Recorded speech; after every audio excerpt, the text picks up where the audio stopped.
بسم اللہ الرحمن الرحیم۔ قربانی کس پر واجب ہے اور قربانی کون کر سکتا ہے؟ میرے دوستو، قربانی کے لیے 4 شرائط آپ ذہن میں رکھو۔ نمبر 1 کہ جو آدمی مالدار ہو، یعنی مالدار ہونا اس کے لیے ضروری ہے اتنا کہ جس کے اوپر صدقۃ الفطر واجب ہوتا ہے، نہ کہ جس کے اوپر زکوٰۃ واجب ہوتی ہے، کیونکہ مال کا ہونا وقتی طور کافی ہے۔ اس لیے کہ وقتی طور اگر آپ کے پاس مال ہے تو آپ قربانی بے شک کر سکتے ہیں، لیکن اس کے لیے کیا قیمت ہے؟ اس وقت جو ہے 52.5 تولے چاندی اس کے پاس موجود ہو تو وہ قربانی کرے۔ اگر اس کے پاس 52.5 تولے چاندی نہیں ہے تو اس کی قیمت اس کے پاس موجود ہو۔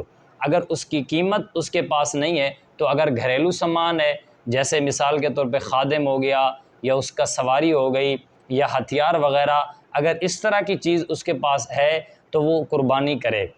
دوسرے نمبر پر یعنی مسلمان ہونا اس کے لیے ضروری ہے۔ تیسرے نمبر پر حر آزاد ہو، یعنی وہ آدمی آزاد ہو، یعنی وہ آدمی کسی کا غلام نہ ہو، کیونکہ غلام کے لیے ملکیت نہیں ہوتی۔ جو غلام ہوتا ہے وہ کسی مال کا مالک نہیں ہوتا، اس لیے آزاد ہونا اس کے لیے ضروری ہے۔